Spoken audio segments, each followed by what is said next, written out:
السلام عليكم، اهلا وسهلا بكم معنا مرة اخرى في فيديو جديد. اليوم كيف ما تشاهدوا العشاق الشوكولاتة العشاق الايس كريم، كيف ما طلبتوا في الفيديوهات السابقة، اليوم عندنا اخيرا ايس كريم شوكولاتة بطريقة جد سهلة جد رائعة. واهم شيء انه يتكون فقط من 3 مكونات، فقط 3 مكونات، والنتيجة كيف ما تشاهدوا رائعة والمذاق لذيذ جدا جدا. فأول شيء نحتاج إلى كريمة الخفق أو كريم شانتيه، نحتاج إلى حليب مكثف محلى، وأكيد نحتاج إلى كاكاو شوكولاتة.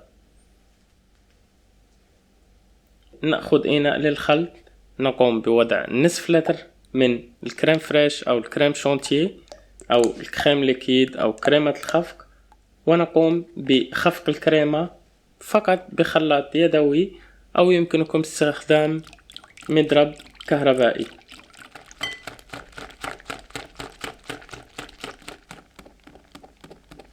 فقوام الكريمة يجب أن يكون بهذا الشكل، لا تقوموا بخفق الكريمة كثيرا، فقط نفس الشكل.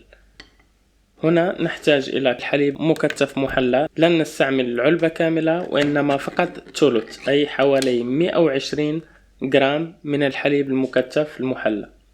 نخلط ونمزج الكل معا.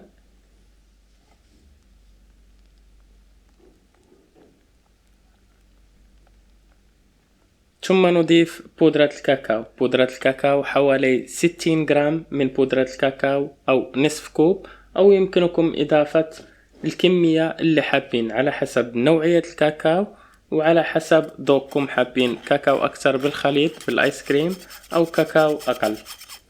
نخلط ونمزج الكل معا.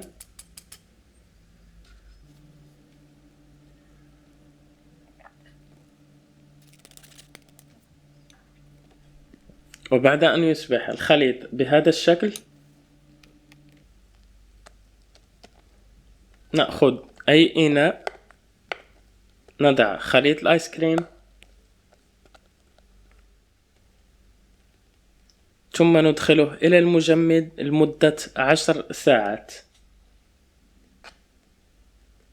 بعد إخراجه من المجمد، هذه هي النتيجة، وهذا هو الآيس كريم. أصبح عندنا جاهز، جد سهل جد سريع وبمكونات معدودة، فقط 3 مكونات.